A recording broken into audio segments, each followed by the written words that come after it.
Hi guys and welcome back to the channel Deepak Yadav Education. Welcome to the daily newspaper analysis of 30th of June 2025. तो guys आज है तारीख 30 जून 2025 और है Monday. आज की तारीख से जितने भी मोस्ट इंपॉर्टेंट करंट अफेयर्स बनेंगे जो यूपीएससी और स्टेट पीएससी एग्जामिनेशन के लिए बहुत इंपॉर्टेंट होंगे, वो सारे के सारे करंट अफेयर्स आपको एकमात्र लेक्चर के अंदर में मिल जाएंगे। इन करंट अफेयर्स के मेजर सोर्स आपका द हिंदू, जो सबसे ज़्यादा लोगों का फेवरेट है, then Indian Express and then PIB. तीनों सोर्सेज को कंपाइल करके एक ही जगह पे हर एक इंफॉर्मेशन आपको मिल जाती है। सबसे इंपॉर्टेंट बात, वीडियो के लास्ट में आपको मिलेगा एक टेस्ट, तो उस टेस्ट को ज़रूर से अटेम्प्ट करना। जो भी आपका स्कोर आएगा उसको नीचे कमेंट सेक्शन में लिखना। अब दोस्तों इस सीरीज़ को मैं वापस से लेकर आया हूं।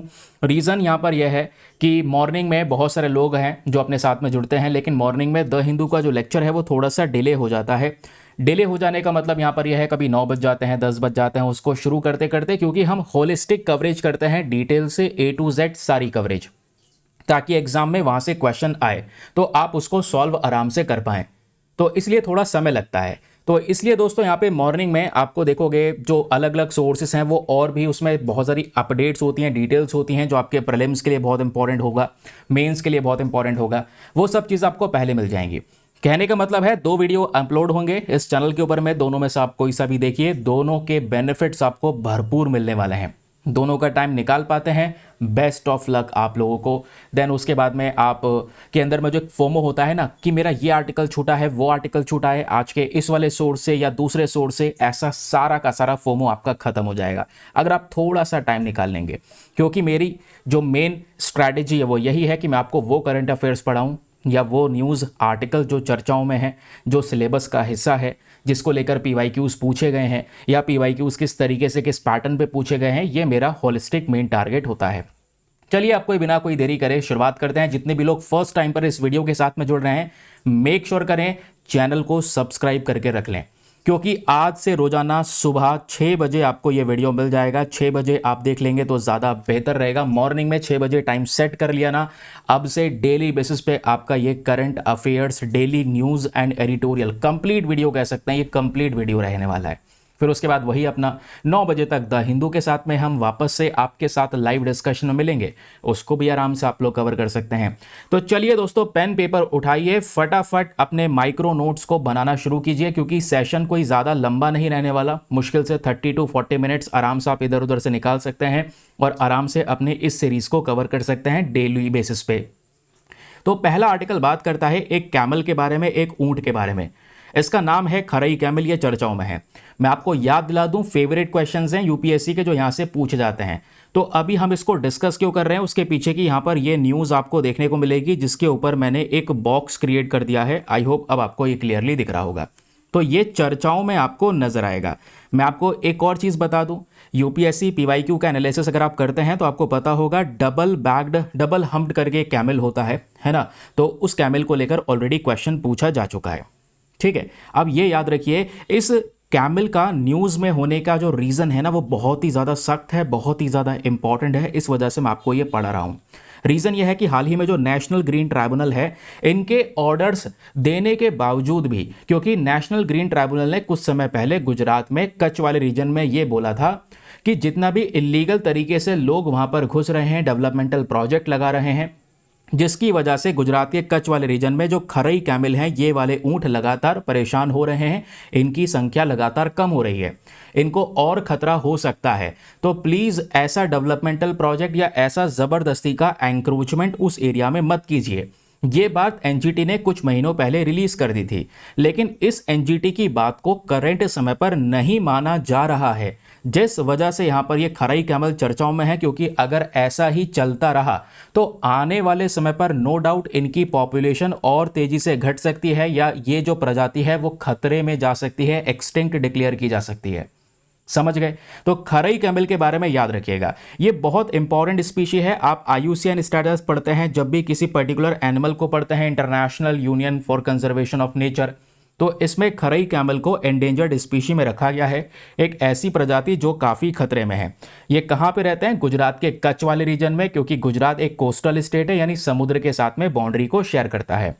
और कच्छ वाले रीजन में इन कैमल की लगभग 6000 के आसपास संख्या में करंट समय पर इनकी जो पॉपुलेशन है वो प्रेजेंट है। जिसमें से इसमें से जो 600 कैमल हैं वो जामनगर डिस्ट्रिक्ट में प्रेजेंट हैं। ये जो ऊँट हैं ये ज़्यादातर समुद्र के किनारे रहते हैं। जो समुद्र के किनारे जो मैंग्रोव्स होते हैं, जैसा आप देख पाओगे समुद्र के किनारे इस प्रकार के पेड़ पौधे होते हैं, उसी को ज़्यादातर ये लोग खाते हैं। और जो ये कैमल की स्पीशी है, इसमें एक खास बात पता है क्या है? या तो बंजर ज़मीन हो, सूखी ज़मीन हो, क्योंकि वो सारा का सारा सॉल्टी एरिया है। हम सॉल्ट पैन की तो बात कर रहे हैं, जहाँ पे एक समय पर समुद्र का पानी होता था, सूख गया, अब वहाँ पे नमक प्रेजेंट है, पूरा रीजन बहुत ही ज़्यादा खारा है, कोई चीज़ वहाँ पे उगा नहीं सकते। कुछ चीज़ उगती है तो वो मैंग्रोव के पौधे होते हैं, ये पेड़ पत्ते होते हैं, उस पेड़ पत्तों को कैमल खाते हैं, ठीक है। दूसरी बात, ये जो कैमल होते हैं या तो इनको सूखे ज़मीन में भी रह सकते हैं, ये सर्वाइव कर सकते हैं, या फिर समुद्र में भी सर्वाइव कर सकते हैं। समुद्र का मतलब मान लो समुद्र में जिस तरीके से जैसे तैसे पहुंच गए, तो समुद्र में बताया जाता है कई घंटों तक ये स्विम कर सकते हैं, तैर कर सकते हैं, तैर सकते हैं मैंग्रोव्स की सर्च में। इस प्रकार के पेड़ पौधों को ढूंढते ढूंढते तैर सकते हैं कई घंटों तक। ये इनकी खास बात है जो दूसरे कैमल्स के अंदर में नहीं है। तो आपको यहाँ पर खरई कैमल के बारे में ये जो बेसिक बात है ये ध्यान में रखना है, क्योंकि ये करंट समय पर चर्चाओं में है। अब देखिए एक बात और सुनिए कि करंट समय पर ये जो कैमल की जो हम बात कर रहे हैं ये कहाँ पे मिलता है। पहला क्वेश्चन बनेगा गुजरात के अंदर। गुजरात के अंदर में ये खरई कैमल मिलता है। इसका नाम याद रखना बहुत आसान है, खराई। खारा मतलब सैलिन यानी कि नमकीन रीजन। तो यहाँ पर भी सैलिनिटी ज़्यादा है क्योंकि ये रीजन में बिल्कुल सूखा पड़ा हुआ है। आज के समय पर जो नमक का प्रोडक्शन इस रीजन से किया जाता है, तो ऐसे एनवायरमेंट को आराम से झेल सकता है हमारा ये वाला खरई कैमल। तो ये जो खरई है मैंने आपको बताया, ये इसलिए भी जाना जाता है क्योंकि इसके अंदर जो एक क्षमता है ना, जो दूसरे एनिमल्स में नहीं देखने को मिलती, इसकी एक रेयर एबिलिटी है। एबिलिटी यह है कि लंबे लंबे डिस्टेंस को ये स्विम कर जाता है, समुद्र में लंबे समय तक या काफ़ी घंटों तक तैर सकता है। कहोगे समुद्र में जो नीचे तक पानी होता है, क्या ये गहराई तक आराम से यहाँ पर तैर सकता है? बिल्कुल। इवन बोला जा रहा है कि समुद्र के अंदर लॉन्ग डिस्टेंस को ये कवर करते करते 3 किलोमीटर से ज़्यादा, आप इमेजिन करो 3 किलोमीटर से ज़्यादा अगर समुद्र का पानी गहरा है, डीप वाटर है, उसमें भी ये सर्वाइव कर जाएगा, तैर लेता है। फिर आखिरकार कच्छ वाले रीजन में इन कैमल्स का इतना बड़ा इंपॉर्टेंस है, इतना बड़ा दबदबा है, तो कोई पालता है क्या? यह ऐसे ही घूमते हैं? नहीं। पिछले कुछ समय से दोस्तों इन ऊँटों की प्रजातियों को लगातार सुरक्षा दी गई है वहाँ की कुछ ट्राइबल कम्युनिटीज़ के माध्यम से। जैसे एक कम्युनिटी है रबारी और दूसरी है यहाँ पर फकीरानी जाट ट्राइब। इसको लिख लो, बहुत इंपॉर्टेंट है। पहले लिखना खरई कैमल, नीचे लिखो इसका लोकेशन गुजरात। दूसरा इंपॉर्टेंट पॉइंट कि इनके अंदर स्विमिंग एबिलिटी है। तीसरा, मैंग्रोव्स को खाने का ये काम करते हैं। चौथा, इनको रबरी और साथ ही साथ में फकीरानी जो ट्राइब्स हैं वो इसको लंबे समय से एक प्रोटेक्शन दे रहे हैं। फिर एक अच्छी बात यह है खरई कैमल का, इस ऊँट का जो दूध होता है, ये जो मिल्क प्रोड्यूस करता है, उस मिल्क के अंदर में बहुत ज़्यादा मात्रा में न्यूट्रिएंट्स यानी अलग अलग पोषण तत्व पाए जाते हैं। वह पोषण तत्व जो हमारी हेल्थ को काफ़ी ज़्यादा इम्प्रूव कर सकते हैं। इस मिल्क के अंदर में कुछ इंपॉर्टेंट एंटीबॉडीज़ भी हमको मिलती हैं। जब मैं वर्ड यूज़ करता हूँ एंटीबॉडीज़, तो ये एंटीबॉडीज़ बेसिकली कुछ ऐसी मिलती जुलती होती हैं जो एक कह सकते हैं ह्यूमन मिल्क में मिलता है।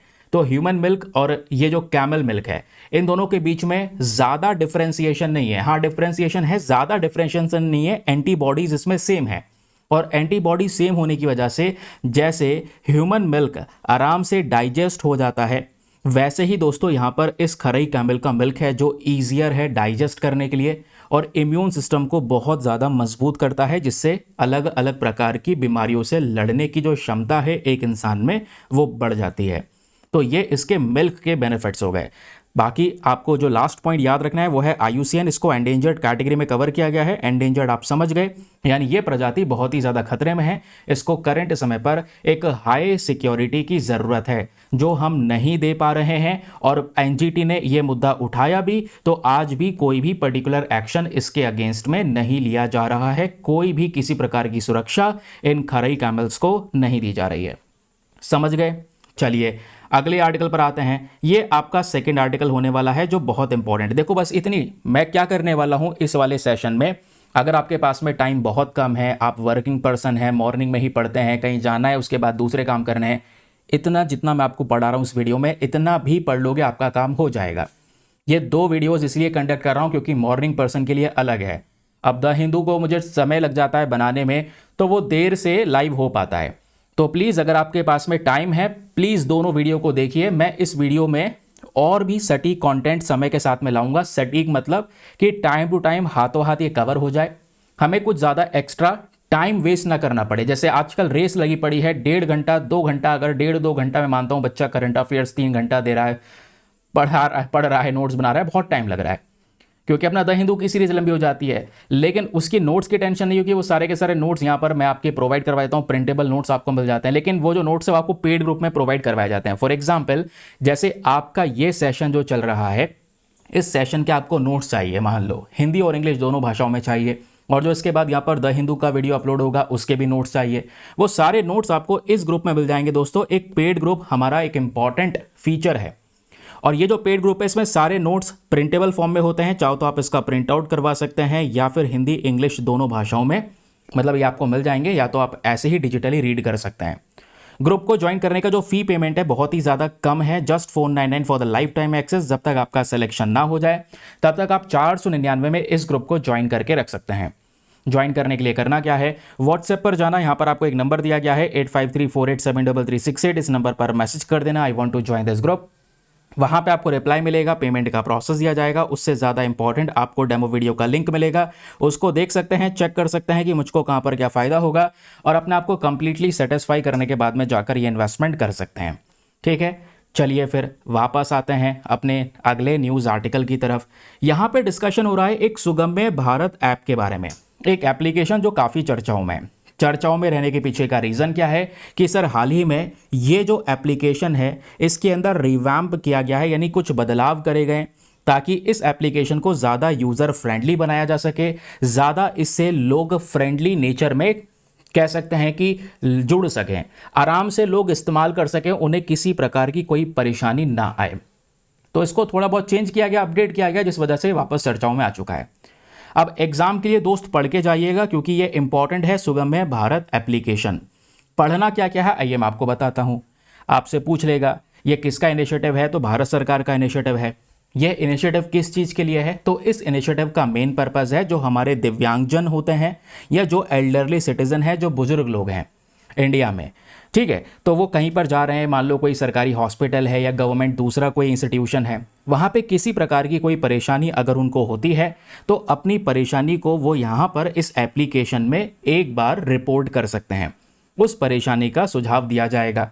समझ गए? तो ये कोई सुगम्य भारत एप्लीकेशन नया इनिशिएटिव नहीं है, मैंने आपको बताया रिवैम्प यानी थोड़े से बदलाव करे गए हैं, अपडेट किया गया है, मॉडर्नाइज किया गया है, उसके बाद वापस इसको इंट्रोड्यूस किया गया, या कह सकते हैं री इंट्रोड्यूस किया गया। तो इस एप्लीकेशन को लाया गया था वैसे साल 2021 में। लाने वाली बॉडी कौन सी है, अब याद रखना, देखो बहुत आसान है, क्योंकि इस पर्टिकुलर एप्लीकेशन का मेन पर्पज़ है हमारे दिव्यांगजन को सपोर्ट करना, एल्डरली सिटीजन्स को सपोर्ट करना, जो बुजुर्ग लोग हैं। तो बेसिकली इस एप्लीकेशन को लाने का भी काम department of empowerment of person with disabilities की साइड से किया गया। तो इस डिपार्टमेंट ने क्या किया, इस एप्लीकेशन को लॉन्च किया। और यह एप्लीकेशन कौन से मंत्रालय के थ्रू लॉन्च की गई है, मतलब कौन से मंत्रालय के अंडर, ठीक है। तो याद रखिएगा ये जो डिपार्टमेंट है, जब आपसे डिपार्टमेंट पूछेगा तो ये डिपार्टमेंट बताना है, मंत्रालय पूछेगा तो आपसे union ministry of social justice and empowerment बताना है, ठीक है। तो ये हो गया हमारा मंत्रालय, ये हो गया डिपार्टमेंट। तो इस मंत्रालय के अंदर ये वाला जो डिपार्टमेंट है, इस डिपार्टमेंट के थ्रू सुगम्य भारत एप्लीकेशन को लॉन्च किया गया। तो सर इस एप्लीकेशन के फीचर्स क्या हैं, फटाफट ये भी बता दो। तो इससे क्या हो सकता है, मान लो कहीं पर भी हमारे दिव्यांगजन या एल्डरली पीपल जाते हैं तो वहाँ पे उनको किसी प्रकार की कोई परेशानी होती है, तो वहाँ पे वो क्या कर सकते हैं, उस जगह की लोकेशंस के फोटोज़ वगैरह अपलोड कर सकते हैं और अथॉरिटीज़ से बोल सकते हैं कि भैया तुरंत इसको लेकर एक्शन लो, आज हमें परेशानी हो रही है, कल किसी दूसरे दिव्यांगजन को, पर्सन विद डिसेबिलिटीज़ को ये परेशानी हो सकती है। तो ये बहुत ही ज़्यादा इंपॉर्टेंट प्लेटफॉर्म हो गया सुगम्य, जहाँ पर हमारे सिटीजन्स रिपोर्ट कर सकते हैं कि भाई पब्लिक इंफ्रास्ट्रक्चर, मान लो सरकारी अस्पताल है, वहाँ पे रैंप वगैरह नहीं है, कोई चढ़ नहीं पा रहा है, कोई व्हील चेयर पे है, तो उसको प्रॉब्लम आ रही है, रैंप नहीं है, तो बेसिकली उस चीज़ को रिपोर्ट कर सकता है, वहाँ की फ़ोटो को क्लिक करके उसको अपलोड कर सकता है। ट्रांसपोर्टेशन सेक्टर में कोई प्रॉब्लम है, information and communication technology system में कोई प्रॉब्लम आ रही है, तो उसको वो रिपोर्ट कर सकता है इस एप्लीकेशन में, और वहाँ की जो अथॉरिटी है उससे डिमांड कर सकता है भैया तुरंत एक्शन लिया जाए, इसको सही किया जाए। तो अथॉरिटीज़ यहाँ पर ये काम करेंगी भी, ठीक है। तो इस एप्लीकेशन के माध्यम से जितने भी इसके यूज़र्स होंगे वो क्या कर सकते हैं, उनके पास में हर एक प्रकार की नोटिफिकेशन भी आती रहेगी। मान लो कोई नया इनिशिएटिव चलाया गया है गवर्नमेंट की साइड से इन सभी लोगों के प्रति, तो वो नोटिफिकेशन इनको मिल जाएगा। समझ गए। जो बाकी सारी हमारी सरकार की स्कीम्स हैं या दूसरे और इम्पॉर्टेंट रिसोर्सेज प्रोवाइड करवाए जाते हैं पर्सन विद डिसेबिलिटीज़ को, वो सारी इन्फॉर्मेशन इस एप्लीकेशन पे अपलोड करवा दी जाएगी। और ये एप्लीकेशन ऐसा नहीं है केवल हिंदी भाषाओं में है, ये एप्लीकेशन 10 भाषाओं के अंदर में अवेलेबल करवाया गया है। तो ये याद रखिएगा किस चीज़ के लिए है, कोई समस्या हो रही है इन लोगों को बिल्डिंग से रिलेटेड, वहाँ के इंफ्रास्ट्रक्चर, ट्रांसपोर्टेशन, आईसीटी से रिलेटेड, तो इस चीज़ को इस सुगम्य भारत एप्लीकेशन में रिपोर्ट किया जा सकता है। काम खत्म, सेकंड आर्टिकल भी हमारा हो गया समाप्त। अब इससे बाहर क्या पूछेगा, या तो इसका फीचर पूछ लेगा, पर्पस पूछ लेगा, या किसके थ्रू लॉन्च किया गया वो मंत्रालय भी बता दिया, डिपार्टमेंट भी बता दिया। इससे बाहर क्वेश्चन नहीं आएगा, तो ये एक्यूरेटली पढ़कर जाइए, ज़्यादा टाइम वेस्ट ना कीजिए। चलिए अगला आर्टिकल, आज का तीसरा आर्टिकल, यहाँ पे डिस्कशन हो रहा है सागरमाला फाइनेंस कॉर्पोरेशन लिमिटेड के बारे में। आपने देखा होगा ये नाम पिछले कुछ दिनों से काफ़ी ज़्यादा चर्चाओं में, हर एक वेबसाइट पे आपने पढ़ा होगा जहाँ से भी आप करंट अफेयर्स को पढ़ते हैं। मामला क्या है, ये आपके सामने खबर पब्लिश हुई है। न्यूज़ यह है कि जो हमारा union minister of ports, shipping and waterways है, यानी जो पोर्ट्स होते हैं, हमारे बंदरगाह होते हैं, इन बंदरगाह को मैनेज करने के लिए जो मंत्रालय है, इस मंत्रालय ने recently Sagarmala finance corporation limited का उद्घाटन किया है। तो लिमिटेड मतलब ये कोई कंपनी नज़र आ रही है हमको, जी बिल्कुल ये कंपनी ही है, याद रखिएगा। लेकिन कंपनी तो अलग अलग प्रकार की होती हैं, तो ये किस प्रकार की कंपनी है, तो याद रखने वाली बात यह है, ये भारत की एक नॉन बैंकिंग फाइनेंशियल कंपनी है, लेकिन भारत की पहली एनबीएफसी। कहोगे क्या बकवास कर रहे हो, ऐसे तो हमारे पास में बहुत सारी नॉन बैंकिंग फाइनेंशियल कंपनी है, तो ये पहली एनबीएफसी कैसे हुई? नहीं दोस्तों, नॉन बैंकिंग फाइनेंशियल कंपनी हमारे देश के अंदर अलग अलग सेक्टर्स में बहुत पहले से काम कर रही हैं। ये जो सागरमाला फाइनेंस कॉर्पोरेशन लिमिटेड है, याद रखिएगा, ये भारत की पहली नॉन बैंकिंग फाइनेंशियल कंपनी है जो मैरीटाइम सेक्टर के लिए लेकर आई गई है। यानी जो हमारे समुद्री मुद्दे होते हैं उसको डील करने के लिए, मैरीटाइम सेक्टर को डील करने के लिए अपने पास में देश का पहला नॉन बैंकिंग फाइनेंशियल कंपनी आ चुका है। लिख लो इस बात को, सबसे ज़्यादा इंपॉर्टेंट, सुपर इंपॉर्टेंट आर्टिकल है। नाम है इसका सागरमाला फाइनेंस कॉर्पोरेशन। सर एक बात बताइए, ये नॉन बैंकिंग फाइनेंशियल कंपनी क्या होती है? सर आगे इसका कंपनी लगाए, इसको आप कॉर्पोरेशन भी कई बार बोल देते हैं। तो ये क्या वाकई में जो बैंक होते हैं उस तरीके से काम करता है? देखो मैं आपको बता देता हूँ सिंपल। जो हमारी एनबीएफसी होती है, नॉन बैंकिंग फाइनेंशियल कंपनी, ये आपको जो सर्विस देती है वो बैंक वाले सर्विस ही प्रोवाइड करवाती है। जैसे बैंक आपको क्या देता है, बैंक में आप पैसा जमा करते हैं, लेकिन एनबीएफसी में आप ये डिमांड डिपॉजिट नहीं कर सकते। डिमांड डिपॉजिट मतलब क्या होता है, जैसे नॉर्मल बैंक में आप सेविंग अकाउंट खुलवाते हैं, जब आपको ज़रूरत पड़ी, जब आपकी डिमांड हुई तब निकाल लिया, समझ रहे हैं? तो वैसा यहाँ पर आप एनबीएफसी में डिमांड डिपॉजिट नहीं कर सकते। लेकिन ये एनबीएफसी आपको लोन दे देता है, या सरकार की जो सिक्योरिटीज़ जब सरकार जारी करती है तो उसको ये परचेज कर सकता है, या दूसरे और इंश्योरेंस सर्विस आपको प्रोवाइड करवा सकता है। लेकिन जो NBFC non banking financial company होती है, इसका मतलब क्या, ये तो बैंक हो गए? नहीं, इनके पास में बैंकिंग का लाइसेंस नहीं होता। जैसे आज हमारे देश में अलग अलग बैंक हैं, उनको एक लाइसेंस मिलता है बैंकिंग सर्विसेज को प्रोवाइड करवाने का, इसके पास में वो बैंकिंग वाला लाइसेंस नहीं होता है। याद रखिएगा, क्वेश्चन बन सकता है। तो एनबीएफसी केवल ऐसी कुछ कंपनीज हैं जो करेंट समय पर लोन वगैरह या इन सब चीज़ों का सपोर्ट दे देती है छोटे छोटे इंडस्ट्रीज को, माइक्रो स्मॉल मीडियम एंटरप्राइजेस को, छोटे छोटे इंडस्ट्रीज को, याद रखिएगा। तो मैरीटाइम सेक्टर की जब बात हो रही है, यानी कि हम लोग समुद्री इलाके की बात कर रहे हैं, तो समुद्री क्षेत्र में आपकी बहुत सारी अलग अलग बंदरगाह को मैनेज करने की अथॉरिटीज़ हैं, कंपनीज़ हैं। जहाज़ बनाने वाली, जहाज़ को चलाने वाली कंपनी है ना, जो हम बात कर रहे हैं समुद्री जहाज़ की। छोटे छोटे एमएसएमईज़ हैं, स्टार्टअप्स आजकल मार्केट में आ रहे हैं, तो इनको फंडिंग की ज़रूरत होती है। ये फंडिंग के लिए अब इनके लिए स्पेशली मैरीटाइम सेक्टर के लिए हमने ओपन कर दिया है सागरमाला फाइनेंस कॉर्पोरेशन। क्लियर हो गया? तो ये देश का पहला मैरीटाइम सेक्टर में नॉन बैंकिंग फाइनेंशियल कंपनी है। स्टार्टिंग में जब इसको लेकर आए थे ना, तो सागरमाला डेवलपमेंट कंपनी के नाम से इसको लेकर आया गया था, यानी कंपनी पुरानी है। करंट समय पर ये मिनी रत्न कंपनी है। ठीक है, आप मिनी रत्न के बारे में पढ़ते हैं, रत्न के बारे में पढ़ते हैं, ये सब कंपनीज का अलग अलग हम स्टेटस देते हैं उनकी परफॉर्मेंस के, उनके टर्नओवर के ऊपर। तो ये मिनी रत्न कैटेगरी 1 के अंदर में कवर की जाती है। हमारी सरकार का एक पब्लिक सेक्टर एंटरप्राइज है। इसको फॉर्मल तरीके से सारे नियम कानून के तहत रिजर्व बैंक ऑफ इंडिया के साथ में रजिस्टर कर दिया गया है। तो कहोगे सर ये तो एक नॉन बैंकिंग फाइनेंशियल कंपनी है, तो क्या ये non banking financial company RBI में रजिस्टर्ड होती हैं? बिल्कुल होती हैं, ये आपको पता होना चाहिए। बहुत इंपॉर्टेंट बॉडी है। देखो, जो एनबीएफसीज होती हैं कुछ हमारे आरबीआई के अंदर में रजिस्टर्ड होती हैं, जिसको reserve bank of India regulate करता है। फिर ऐसी जो हाउस के लिए आपको फाइनेंस देते हैं वो नेशनल हाउसिंग बैंक के अंदर में आते हैं। स्टॉक मार्केट्स के लिए सेबी मैनेज करता है। फिर कुछ निधीज कंपनीज आती हैं, चिट फंड कंपनीज आती हैं, समझ रहे हैं? तो ये सब अलग अलग कंपनीज हैं। क्लियर हो गया? आई होप आप समझ पा रहे होंगे। तो ये भी यहां पर ऐसा है कि इसको हम लोगों ने ऑलरेडी फॉर्मल तरीके से आरबीआई के अंदर में रजिस्टर कर रखा है।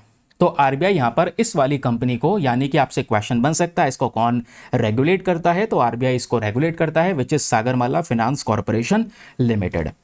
ठीक है, तो इसका मेन पर्पस क्या है कि जहां जहां पे हमारे समुद्री क्षेत्र में फंडिंग की कमी आ रही है, जिससे हमारी इकोनॉमिक ग्रोथ रुक रही है, उस फंडिंग की कमी को दूर करना, वहां पे फंड्स ये पैसा प्रोवाइड करवाना। हमारी शिप बिल्डिंग में पैसा इन्वेस्ट करना, रिन्यूएबल एनर्जी में प्रोवाइड करवाना, टूरिज्म में प्रोवाइड करवाना, या मैरीटाइम एजुकेशन में इसको सपोर्ट करना। समझ गए? क्लियर हो गया? तो ये जो हमारी आज के समय पर एसएमएफ एफसीएल जो चर्चाओं में है, ठीक है, ये एक बहुत इंपॉर्टेंट रोल प्ले करेगी इंडिया के मैरीटाइम इंफ्रास्ट्रक्चर को डेवलप करने के लिए। और आपको पता है कि हमने एक बड़ा टारगेट रखा है 2047 तक, यानी 2047 तक हम इंडिया को एक डेवलप्ड इकोनॉमी यानी विकसित देश बनाना चाहते हैं। तो ये विकसित देश बन पाएगा जब हमारे सभी सेक्टर्स ग्रो होंगे। तो इसमें मैरीटाइम सेक्टर के ऊपर में ध्यान देना जरूरी है। दैट इज वाई ये सागरमाला फाइनेंस कॉर्पोरेशन लिमिटेड चर्चाओं में है। नोट्स अपने क्रिएट कर लीजिएगा, बना लीजिएगा, काफी ज्यादा रेलिवेंट आर्टिकल है। चलिए अगली खबर पर आते हैं। अभी रिसेंटली न्यूज में दोस्तों आपका जो इंडियन एक्सप्रेस का पेपर है उसमें सिलिका जेल डेसिकेंट चर्चाओं में था। ये क्या होता है चलिए मैं आपको बताता हूं। पहले आप ये जान लो कि हम ये डिस्कस क्यों कर रहे हैं, कि इसके पीछे की जो खबर है वो क्या है। फालतू में तो डिस्कस नहीं कर रहे हैं, नहीं, मैं नहीं चाहता आपका टाइम वेस्ट हो दोस्त। तो ये न्यूज़ पढ़िए। आर्टिकल कहता है कि जो हमारे हेल्थ प्रोफेशनल्स हैं उनके अकॉर्डिंग एक रिपोर्ट पब्लिश होती है कुछ समय पहले, और उस रिपोर्ट में यह बताया गया जो सिलिका जेल डेसिकेंट ऐसे पैकेट होते हैं, पाउच होते हैं, सैचेट्स होते हैं, इसमें जो सिलिका मिलती है वो नॉन टॉक्सिक होती है, जहरीली नहीं होती। जबकि जो सिलिका डस्ट ये निकलती है, सिलिका डस्ट ज़्यादा खतरनाक होती है। तो सैचेट वाला सिलिका खतरनाक नहीं है, लेकिन सिलिका डस्ट हमारे लिए ज़्यादा खतरनाक है। ये यहाँ पे रिसेंटली न्यूज़ पब्लिश होती है, खबर मार्केट में आती है, जिस वजह से हमें ये पढ़ना होगा। कहोगे ये क्या है पैकेट? दोस्त आप लोगों ने देखा होगा जब भी कोई आप सामान परचेज करने जाता है, बड़ा सामान आप लोगों ने यहाँ पर कोई परचेज किया है, कोई इलेक्ट्रॉनिक आइटम परचेज किया है, तो उसमें ऐसे पैकेट डले रहते हैं, नहीं डले रहते हैं। कोई पर्स खरीद के लेकर आए हो, लेदर का पर्स है ना, तो उसमें ये सैचेट डला होता है। जूते खरीद के लाए हो, उसके सैचेट डला होता है। तो प्रोडक्ट्स में डले होते हैं, नहीं डले होते, आपने देखा होगा। तो इसका मेन पर्पस क्या है? इसका मेन पर्पस यहाँ पर यह होता है मॉइस्चर को एब्जॉर्ब करना। क्या? मॉइस्चर को एब्जॉर्ब करना इसका मेन पर्पस होता है। देखो हमारे वातावरण में नमी है। अब जैसे यहाँ पे मान लो कोई इलेक्ट्रॉनिक आइटम है तो उसमें बहुत सारा लोहा या दूसरे और मेटल्स का इस्तेमाल किया है, तो ये नमी जब उससे कांटेक्ट में आएगी तो वो उस चीज़ को खराब करेगी, जंग लगा सकती है उसमें। तो इसलिए उसको नया का नया रखा जा सके, इसलिए उसमें सिलिका जेल रखा जाता है। तो सिलिका जेल का अल्टीमेट पर्पस क्या है? याद रखिए, मॉइस्चर को एब्जॉर्ब करना। तो ऐसे बहुत सारे प्रोडक्ट्स जो सड़ जाते हैं नमी के कांटेक्ट में, उसमें सिलिका जेल प्रेजेंट होता है। तो सिलिका जेल डेसिकेंट्स के बारे में क्लियर हो गया। ये कॉमनली क्या होते हैं? आपके मॉइस्चर एब्जॉर्बिंग एजेंट्स होते हैं जो बहुत सारी इंडस्ट्रीज में यूज किए जाते हैं। ये हमारी हवा से जो एक्स्ट्रा मॉइस्चर होता है उसको रिमूव कर देता है, उसको समाप्त कर लेता है, जिससे हमारे लोहे के आइटम पे कोई जंक वगैरह न लगना या दूसरा आइटम जो सड़ने से बच जाता है। तो ये जो हम सैचेट बनाते हैं, ये सैचेट बनते किससे हैं? ये बनते हैं सिलिकॉन डाइऑक्साइड से, याद रखिए, जो बिल्कुल मिट्टी की तरह होता है या क्रिस्टल की तरह होता है, जिसको क्वार्ट्ज कहते हैं। ठीक है, तो ये वाटर लिविंग मटेरियल है, पानी से बहुत प्यार है, पानी को एब्जॉर्ब कर लेता है। जैसे एक स्पॉन्ज जो होता है ना, पानी को एब्जॉर्ब कर लेता है, उसी प्रकार से ये सिलिकॉन डाइऑक्साइड होता है।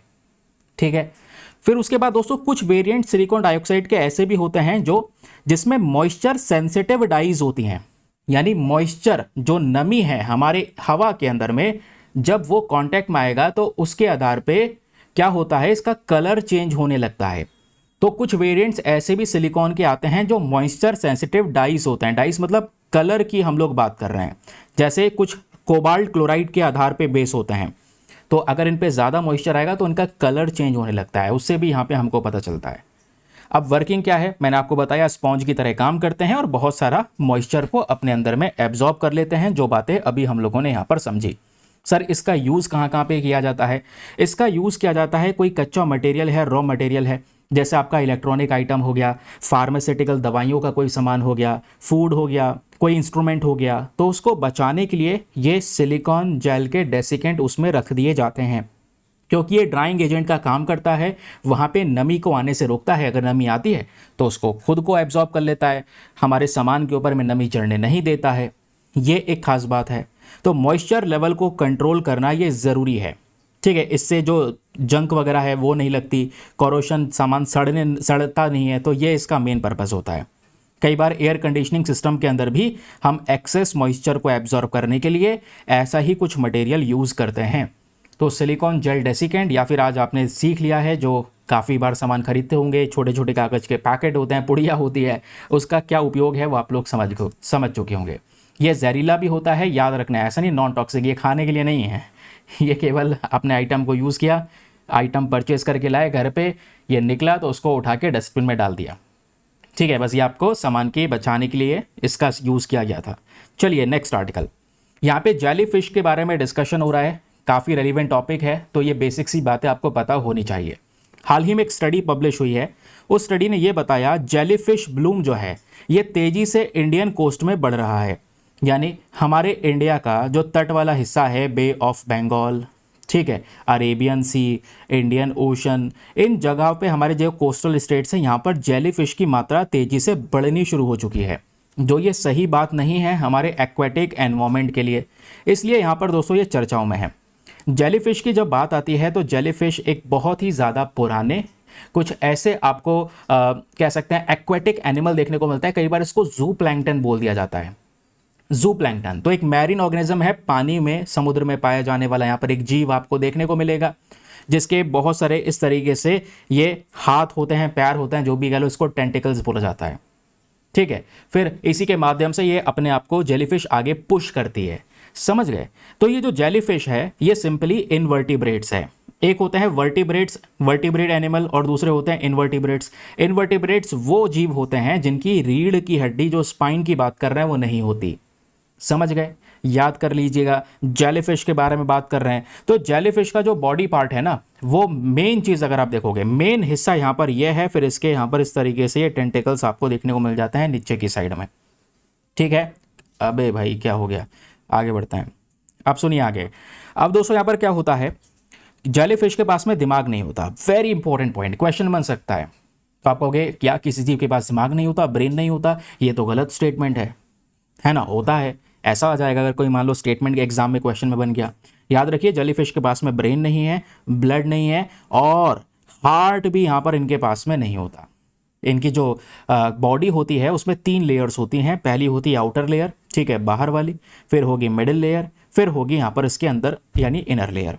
उनके नाम ये दिए गए हैं, इसमें इतनी ज़्यादा गहराई में जाने की ज़रूरत नहीं है, बस इतना याद रखिएगा। हाँ, जेलीफिश के पास में ये चीज़ें नहीं प्रेजेंट हैं। जेलीफिश हमारे फूड वेब के अंदर में एक बहुत इंपॉर्टेंट रोल प्ले करता है। कहने का मतलब यहाँ पर यह है, आपने प्रीडेटर और प्रे के बारे में सुना होगा। प्रीडेटर वो जानवर जो दूसरे छोटे छोटे जानवरों को खाने का काम करता है। प्रे मतलब शिकार, ठीक है, जो शिकार बन चुका है, जो शिकार बन चुका है, यानी बड़े जानवर ने, प्रीडेटर ने प्रे को खा लिया, शिकार है उसका।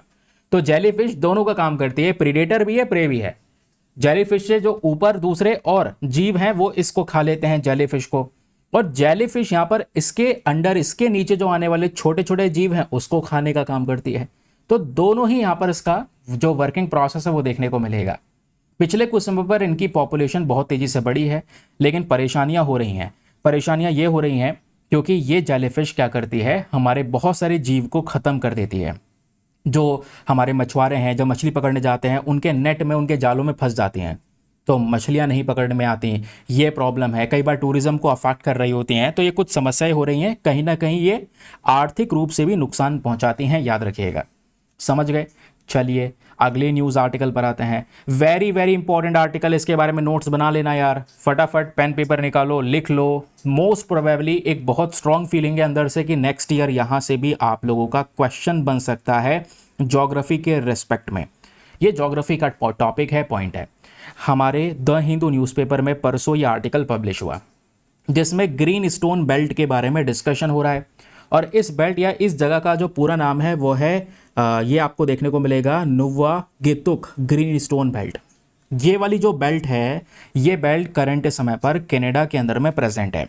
देखो ये मैप देखो दोस्तों, ये है नीचे अमेरिका, ये है कनाडा, इनके बीच में दुनिया का सबसे बड़ा बॉर्डर लगता है, ये आपको पता है। ये क्वेश्चन यूपीएससी पूछ चुका है। ये जो कनाडा आप देख रहे हो, इस कनाडा को ऊपर देख पाओगे, जो बीच वाली जगह है यहाँ पर, ये है हडसन बे। इस हडसन बे का ये वाला जो हिस्सा आपको दिख रहा है, इसी रीजन को हम क्या बोलते हैं, ये नुव्वागेतुक ग्रीन स्टोन बेल्ट। तो ये जगह ऐसी है, ये जगह बहुत ही सुरक्षित जगह है क्योंकि इस एरिया में बहुत सारी ट्राइब्स रहती हैं पुराने समय की, जो अपने कल्चर को यहाँ पे बचा रही हैं। तो सर ये चर्चाओं में क्यों है? आपने थंबनेल में देखा होगा, दुनिया का सबसे ज़्यादा पुराना रॉक, चट्टान, वो यहाँ पे मिली है, जिस वजह से ये चर्चाओं में। तो हाल ही में हमारे साइंटिस्ट ने ऐसी चट्टान की खोज की है जो दुनिया की सबसे पुरानी चट्टान, सबसे पुरानी रॉक आपको देखने को मिलेगी। क्योंकि हम बोलते हैं जो पृथ्वी है लगभग 4 बिलियन ईयर्स एगो पहले यहाँ पर बनी है। तो उतनी ही पुरानी जब यहाँ पर पृथ्वी बनी, उस समय की चट्टान, उस समय की रॉक मिलना हमारे लिए अपने आप में एक बहुत ही ज़्यादा बड़ा और बहुत ही ज़्यादा अल्टीमेट अचीवमेंट है, ये याद रखिएगा, ठीक है। क्योंकि इससे हम पता लगा सकते हैं कि स्टार्टिंग में जब अर्थ बनी तो उसमें कौन कौन से क्रिस्टल्स, कौन कौन से यहाँ पर रॉक, उस रॉक के अंदर कौन कौन से मिनरल्स प्रेजेंट थे। तो हम इससे अर्थ की स्टडी को और स्ट्रॉन्ग और मजबूत कर पाएंगे। एवोल्यूशन के अंदर में कुछ यहाँ पर नई बातें हमको पता चलेंगी। तो ये जो ग्रीन स्टोन बेल्ट है, याद रखिए, यहाँ पे मैंने आपको बताया ये जगह वो है जहाँ पर एक समय पर बहुत ज़्यादा रॉक फॉर्मेशन हुए हैं। ये कहाँ पर है? कनाडा के अंदर क्यूबेक वाले रीजन में। क्यूबेक में एक जगह है हडसन बे, वहीं पर ये प्रेजेंट है। तो ये जो रॉक यहाँ से मिली है अपने आप में इंटरेस्टिंग है, लगभग इतनी पुरानी है जब पृथ्वी का जन्म हुआ, पृथ्वी बनी, तभी यहाँ पर ये चट्टान तब की है। ऐसी चट्टान मिलना अपने आप में बहुत बड़ी चीज़ है, क्योंकि समय के हिसाब से जैसे जैसे वेदरिंग फेनोमेना आया है, कुछ चट्टानें पिघल चुकी हैं, ख़त्म हो चुकी हैं, मेल्ट हो चुकी हैं, ऐसी बहुत सारी चीज़ें हुई हैं, बहुत सारे फेसेस बदले हैं। इतना पुराना रॉक अभी तक नहीं मिला। एक रॉक था जो कुछ पुराना था, ये जो है ये उससे भी पुराना है। इसलिए ये दोस्तों हमारे लिए बहुत इंपॉर्टेंट है, क्योंकि अर्थ बनी आज से 5 बिलियन साल पहले, और ये जो रॉक मिली है ये 4 बिलियन साल पुरानी है। एक्सट्रीमली रेयर, एक्सट्रीमली बहुत मुश्किल से मिलना, लेकिन ये मिल गया है फिलहाल। और ये रॉक साइट ऐसी है जहाँ पे हम ज़्यादा खुदाई और नहीं कर सकते, क्योंकि यहाँ पे कुछ ट्राइबल कम्युनिटी है, वो अपनी इस एरिया की प्रोटेक्शन करते हैं, वो नहीं चाहते एनवायरमेंट को डैमेज किया जाए। लेकिन फाइनली यहाँ पर हमें एक रॉक मिला। अब रिसर्चर्स ने उसमें रेडियोमेट्रिक डेटिंग का इस्तेमाल किया ताकि उस रॉक की उम्र पता लगा सके इतनी पुरानी है। अब रेडियोमेट्रिक डेटिंग में हम क्या करते हैं, हम उस चट्टान के अंदर में जो रेडियो एक्टिव आइसोटोप हैं, समय के हिसाब से रेडियो एक्टिव आइसोटोप उसमें खत्म होने लगते हैं, तो उसके हिसाब से पता लगाया जाता है कि भाई ये कितना ज़्यादा पुराना रॉक है। फिर एक क्वेश्चन और आएगा, सर ये रॉक मिला है तो ये कौन से प्रकार का रॉक है? तो याद रखिए ये है अल्ट्रा मैफिक रॉक्स। क्वेश्चन आपसे बन सकता है ज्योग्राफी के पर्पस से कि बताइए अल्ट्रा मैफिक रॉक्स क्या होती हैं। बिल्कुल प्रश्न बन सकता है, तो दोस्तों इसको याद रखिएगा। अल्ट्रा मैफिक रॉक्स वो होती हैं जो बिल्कुल डार्क कलर की, एक गाढ़ा कलर होता है ना। मेटा इग्नियस रॉक हैं। इन रॉक के अंदर में मैग्नीशियम ऑक्साइड होता है, आयरन ऑक्साइड होता है, लेकिन सिलिका बहुत कम होता है। लिख लो, इस बात को लिखना है तो फटाफट। मैं मानता हूं कि अगर कोई क्वेश्चन यहां से बना तो रॉक के बारे में ये जरूर आप लोगों से पूछ लिया जाएगा, ठीक है, कि अल्ट्रा मैफिक रॉक्स कौन सी होती हैं। डार्क कलर की इग्नियस रॉक होती हैं जिसमें मैग्नीशियम ऑक्साइड होता है, आयरन ऑक्साइड होता है, लेकिन सिलिका इसके अंदर कम होता है, ठीक है। इसमें 90% से ज़्यादा मैफिक मिनरल होते हैं और पोटेशियम भी बहुत ज़्यादा कम होता है। समझ गए? तो जो हमारा अर्थ का स्ट्रक्चर है वो किस चीज़ से बना है, इन रॉक से हम लोग ज़्यादा बेहतरीन तरीके से समझ सकते हैं, ज़्यादा बेहतरीन तरीके से हमको इसके बारे में पता चल सकता है। क्लियर? आगे आते हैं। नाउ ये जो अगला आर्टिकल है दोस्तों, ये बात करता है महुआ के बारे में। वेरी वेरी इंपॉर्टेंट, यहाँ से यूपीएससी प्रीवियस ईयर क्वेश्चन पूछ चुका है, ठीक है। महुआ की जब बात हो रही है तो महुआ एक प्रकार का पेड़ है, एक ट्री है जिससे हमको एक फल मिलता है, उसके फ्लावर्स होते हैं, उस सब का इस्तेमाल कहीं ना कहीं होता है, शराब वगैरह बनाई जाती है, अभी मैं आपको बताऊंगा। तो महुआ ट्री की यहाँ पे बात हो रही है। महुआ ट्री जो कि एक मीडियम साइज का डेसिडियस ट्री है, याद रखिए। और ये ट्री कहाँ पे मिलता है? सबसे ज़्यादा सेंट्रल इंडिया में, भारत का जो ये बीच वाला पोर्शन है, मध्य प्रदेश और ये सारे स्टेट्स, यहाँ पे सबसे ज़्यादा आपको महुआ पेड़ देखने को मिल जाता है। आर्टिकल रिसेंटली एक रिपोर्ट पब्लिश हुआ है कि भारत का जो ये सेंट्रल इंडिया वाला हिस्सा है, इन राज्यों में हमारी ट्राइबल कम्युनिटीज़ के लिए, इन जनजातियों के लिए जीवन को आगे बढ़ाने में इस महुआ पेड़ का एक बहुत बड़ा योगदान रहा है, जिस वजह से महुआ चर्चाओं में है। ठीक है, तो पहला क्वेश्चन आपको पता चल गया कहाँ पे मिलता है, लोकेशन याद रखिए, वेरी इंपॉर्टेंट, सेंट्रल इंडिया में ये मिलता है।